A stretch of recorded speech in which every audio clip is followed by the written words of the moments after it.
Hi friends, ಎಲ್ರಿಗೂ ನಮಸ್ತೆ. ಎಲ್ಲರೂ ಹೇಗಿದ್ದೀರಾ?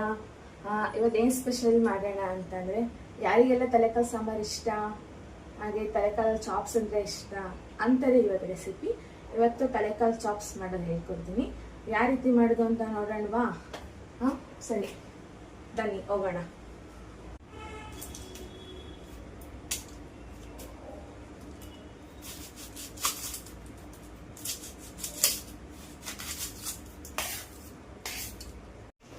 ಫಸ್ಟು 4 ಈರುಳ್ಳಿ, ಆಮೇಲೆ ಸ್ವಲ್ಪ ಶುಂಠಿ, ಒಂದು 8 ಬೆಳ್ಳುಳ್ಳಿ, ಒಂದು 4 ಟೊಮೆಟೊ, ಸ್ವಲ್ಪ ಮೆಣಸಿನ್ಕಾಯಿ, ಸ್ವಲ್ಪ ಸಪ್ಪೆ ಇದೆ, ನಾನು ಹಂಗೆ ಮೀಡಿಯಮಾಗಿ ತೊಗೊಂಡಿದ್ದೀನಿ, ನೀವು ನೋಡ್ಕೊಂಡು ತೊಗೊಳ್ಳಿ.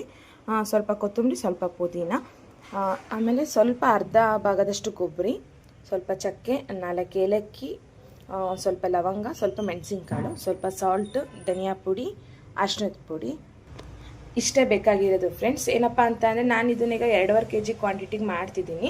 ನೀವು ಎಷ್ಟು kg ತರ್ತೀರಾ ಅದ್ರ ಮೇಲೆ ನೋಡ್ಕೊಂಡು ಮಾಡಿರಿ ನೀವು. ಈಗ ಫಸ್ಟು ಹಸಿಮೆಣ್ಸಿನ್ಕಾಯಿ ಚೆನ್ನಾಗಿ ಹುರ್ಕೋಬೇಕು. ಮಾಡೋಣ ಬನ್ನಿ.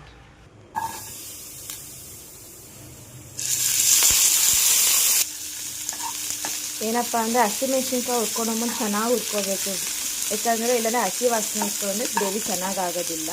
ಚೆನ್ನಾಗಿ ಹುರ್ಕೋಬೇಕು ನೀವು. ಆಮೇಲೆ ಎಲ್ಲ ಐಟಮ್ಸ್ಗಳನ್ನೂ ಚೆನ್ನಾಗಿ ಫ್ರೈ ಮಾಡ್ಕೋಬೇಕು ನೀವು. ಎಲ್ಲ ನೀರಿನಂಶ ಎಲ್ಲ ಹೋಗಬೇಕು. ಹೋದ್ರೆ ಗ್ರೇವಿ ಭಾಳ ಚೆನ್ನಾಗಾಗುತ್ತೆ. ನೀವು ರೆಸ್ಟೋರೆಂಟಲ್ಲಿ ಏನು ತಿಂತೀರಾ ಅದಕ್ಕಿಂತ ಭಾಳ ಚೆನ್ನಾಗಿರುತ್ತೆ. ಸ್ವಲ್ಪ ಫ್ರೈ ಆದ ತಕ್ಷಣ ಸ್ವಲ್ಪ ಪುದೀನ, ಸ್ವಲ್ಪ ಕೊತ್ತಂಬರಿ, ಇದನ್ನು ಚೆನ್ನಾಗಿ ಫ್ರೈ ಮಾಡಬೇಕು. ಈಗ ಸ್ವಲ್ಪ ಫ್ರೈ ಆದಮೇಲೆ ಸ್ವಲ್ಪ ಶುಂಠಿ, ಸ್ವಲ್ಪ ಬೆಳ್ಳುಳ್ಳಿನ ಫ್ರೈ ಮಾಡಬೇಕು. ಆಮೇಲೆ ಇದಕ್ಕೆ ಸ್ವಲ್ಪ ಈರುಳ್ಳಿ ಮತ್ತು ಟೊಮೆಟೊ, ನೀವೇನು ಕಟ್ ಮಾಡಿ ಇಟ್ಕೊಂಡಿರ್ತೀರಲ್ಲ ಅದಿಷ್ಟನ್ನು ಹಾಕಿ ಫ್ರೈ ಮಾಡಬೇಕು ಚೆನ್ನಾಗಿ. ಈಗ ಚೆನ್ನಾಗಿ ಫ್ರೈ ಆಗಿದೆ ಎಲ್ಲದು. ಇಷ್ಟಾದರೆ ಸಾಕು. ಈಗ ಇದನ್ನು ಪೇಸ್ಟ್ ಮಾಡೋಣ. ಈಗ ಪೇಸ್ಟ್ ಮಾಡ್ಕೊಂಬರೋಣ. ಈಗ ಪೇಸ್ಟ್ ರೆಡಿಯಾಗಿದೆ, ನೈಸಾಗಿ ಮಾಡಿದ್ದೀನಿ. ಈಗ ಇದನ್ನು ಒಂದು ಬಟ್ಲಲ್ಲಿ ಹಾಕೊಳ್ಳೋಣ. ಈಗ ಈ ಪೇಸ್ಟ್ ರೆಡಿ ಇದೆ. ಇವಾಗ ಕಾಯಿ ಪೇಸ್ಟ್ ಮಾಡೋಣ.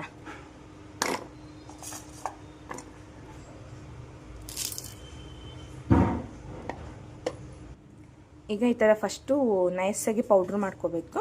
ಆಮೇಲೆ ಸ್ವಲ್ಪ ನೀರು ಹಾಕಿ ನೈಸ್ ಮಾಡ್ಕೊಳ್ಳಿ. ಈಗ ಕಾಯಿ ಪೇಸ್ಟು ರೆಡಿ ಇದೆ, ಮಸಾಲೆ ಪೇಸ್ಟು ರೆಡಿ ಇದೆ, ಉಪ್ಪು, ಅರಿಶಿನ, ಧನಿಯಾ ಪುಡಿ ಇಷ್ಟೆಲ್ಲ ರೆಡಿ ಇದೆ. ಇವಾಗ ಈಗ ಮಟನ್ನ ಚೆನ್ನಾಗಿ ತೊಳೆಯೋಣ.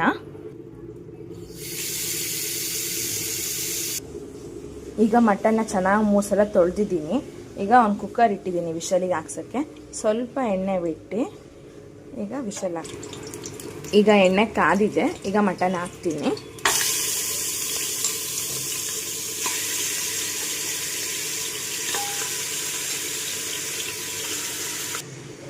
ಈಗ ಸ್ವಲ್ಪ ಬಿಸಿ ಮಾಡೋಣ ಚೆನ್ನಾಗಿ.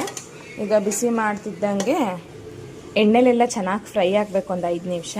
ಆಮೇಲೆ ಸ್ವಲ್ಪ ಅರಿಶಿನ, ಸ್ವಲ್ಪ ಉಪ್ಪು, ಸ್ವಲ್ಪ ಧನಿಯಾ ಇಷ್ಟು ಹಾಕಿ ಚೆನ್ನಾಗಿ ಫ್ರೈ ಮಾಡಬೇಕು.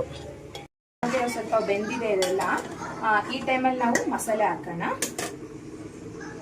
ಆಗಲೇ ಪೇಸ್ಟ್ ಮಾಡಿದ್ದೀವಲ್ಲ ಅದು ಮಸಾಲೆ ಹಾಕೋಣ. ಮಸಾಲೆ ಹಾಕಿ ಸ್ವಲ್ಪ ಫ್ರೈ ಮಾಡೋಣ. ಮತ್ತೆ ಜೊತೆಗೆ ಕಾಯಿ ಮಸಾಲೆನೂ ಹಾಕ್ಬೋದು. ಜೊತೆಗೆ ಕಾಯಿ ಮಸಾಲೆನೂ ಹಾಕಿ ನಾವು ಚೆನ್ನಾಗಿ ಮಿಕ್ಸ್ ಮಾಡಿ.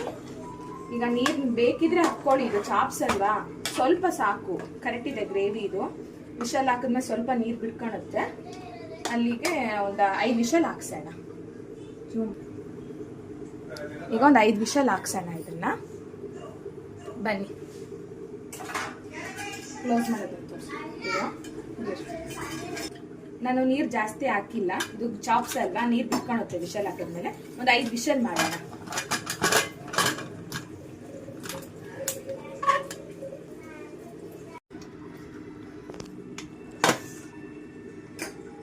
ನೋಡಿ ಫ್ರೆಂಡ್ಸ್,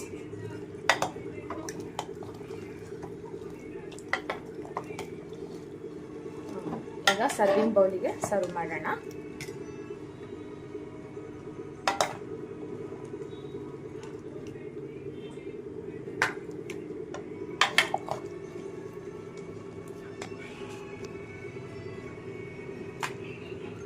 ಆಗಿದೆ.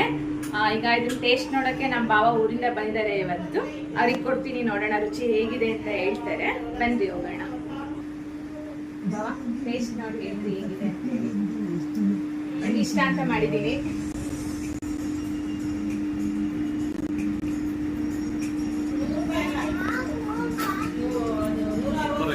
ಚೆನ್ನಾಗಿದೆ, ಒಳ್ಳೆ ಟೇಸ್ಟ್ ಐತಿ, ಬಹಳ ಸೂಪರ್.